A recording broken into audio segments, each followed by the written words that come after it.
Hello, people of the internet, and welcome back. So, I watched Frankenstein by Guillermo del Toro, who is a fantastic director, and I absolutely loved this movie. So, I watched it on Netflix. It wasn't available in my city in the big theaters in the big screen. So, I watched it on Netflix just yesterday, and I absolutely loved it. The sets felt real, like the atmosphere, the environment felt very real. It felt imbibing. You felt there, like you literally felt in those scenes. You felt you are sitting right there, watching right in front of them.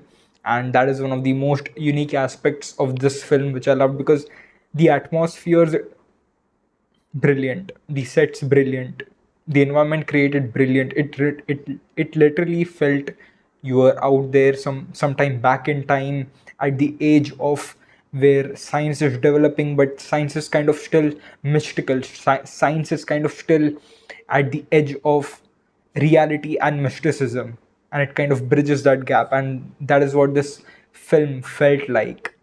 And it is truly what science is in its truest sense, about kind of bridging towards the mysticisms of life or the mystic aspects of life and bringing it to reality. And in this movie, our very own lead actor, which is the monster, the Frankenstein's monster. So he's created in order to kind of, let's say, put death out of question for man, or at least, you know, uh, elongate man's life, at least in the first, let's say, pitch of Victor's inventions or his research. He wanted to do that, and in that aspect, he actually creates a person who cannot die. He actually creates something, a creature that cannot die. He actually creates an organism that cannot die. Now, it's also very interesting because the movie is named Frankenstein. So, Frankenstein, and if you're looking at this movie, the monster is Victor, of course. He is the main kind of the person who is the bad person in here. It's not the creature, it's not the monster that he has created. In fact, he is the monster that he has created. He is the person who has kind of delved so deeply into this forbidden fruit that he has to kind of conquer death, and he has eaten that forbidden fruit in order to defy the laws of man, defy the laws of nature, and he himself becomes that monster. And the creature that he has given birth to is actually more purer than you can, let's say, pinned down on, because he's true to his instincts when he sees that big grandfather, when he sees that grandfather and his granddaughter in that little cottage over there in the, the grasslands amongst the forest. He actually finds it very interesting. He actually finds it very heartwarming in there. He actually finds true essence of happiness and love in there, in that scene. And literally, he creates something so pure that is true to its instincts, that can be of love, that can be of violence as well. And that is why the monster in here is not the creature, it's Victor Frankenstein himself. It's the person who creates the monster, or in fact becomes the monster himself, by putting and blaming that Victor Frankenstein. Like, Victor Frankenstein blames the creature he has created to be the monster. He doesn't evaluate him more. He just puts him aside in a cage. He just puts him aside in shackles and puts him somewhere in this underground dungeon, and that lets him rot away without invigorating that feeling of passion, invigorating that feeling of knowing, which the creature actually felt by looking through a tiny peek hole in a cottage, with how humans interact. Now, this is very interesting because Victor was alone. He didn't have anyone. So with him, even the creature was alone. With him, even the creature was kind of like, even the creature doesn't know what's going on, because it's a child that has just been birthed. His thought has just started happening, and the child just looks at what is happening and kind of inculcates that. It kind of imbibes that and tries to reenact that. So the same way as Victor was getting aggressive. Even the monster was getting aggressive. I know he's not the monster, but in terms of putting terminology and just getting the message across, the monster reenacts Victor's anger. He reenacts Victor's pain.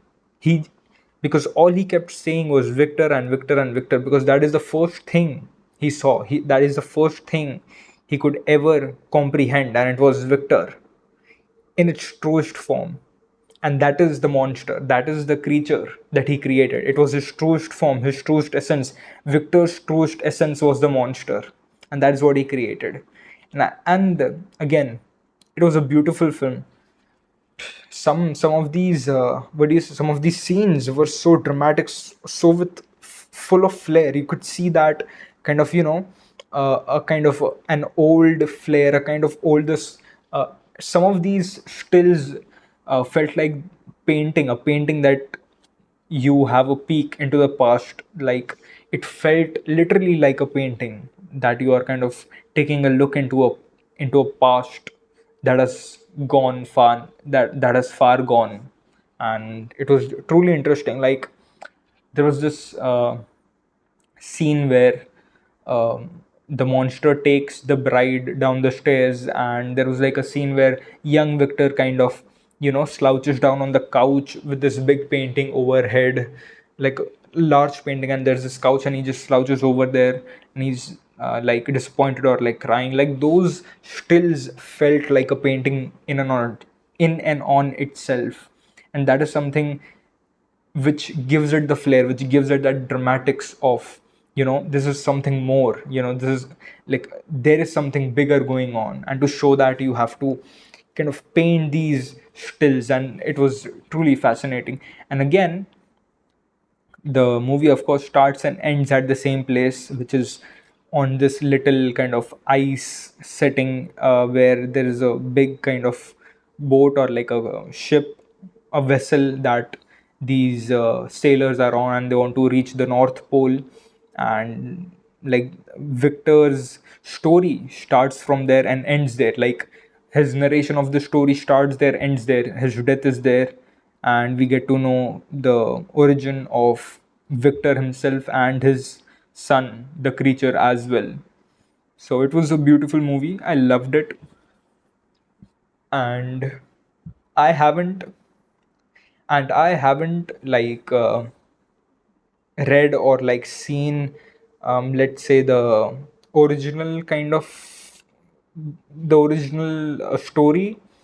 So of course I kind of know a little about the whole Frankenstein's monster story. It was, I mean, of course, this is the story, but I believe there is more to it, or some things were changed. I'm not so sure, but this seems pretty aligned with it, if I'm not wrong. If I Because I do not know much about the original story, what the original kind of thing was, but this take and like this direction, this way of storytelling felt quite appropriate for the story, and it was quite nice. Honestly, I loved it.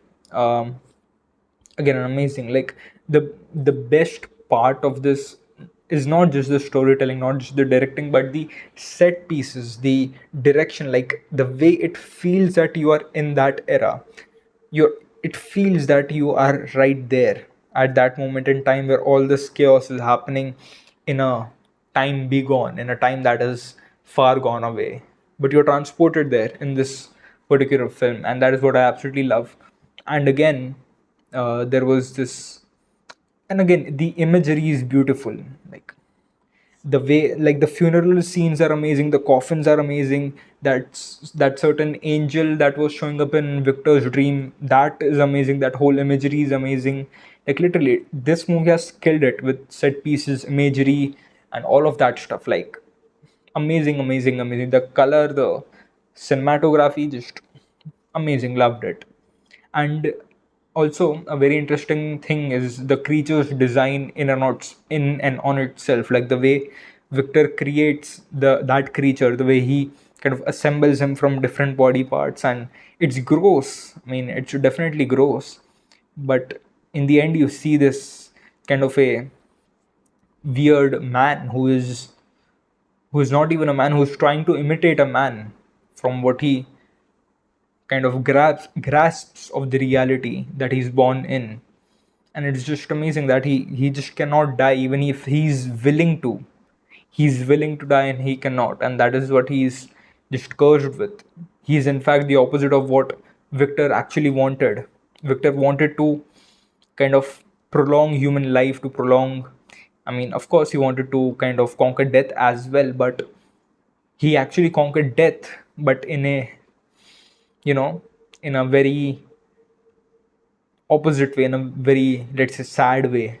That because the consciousness in this being is not of a person, it's just its original consciousness that has been born, which is not related to, uh, let's say, any part of his body. It's related to every part of his body. He gets glimpses of all these different men from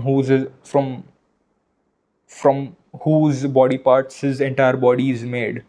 And it's just horrific to see that you cannot like you cannot remember who you are, because you are literally in this, you are no one. You're actually made up from these parts and pieces of people.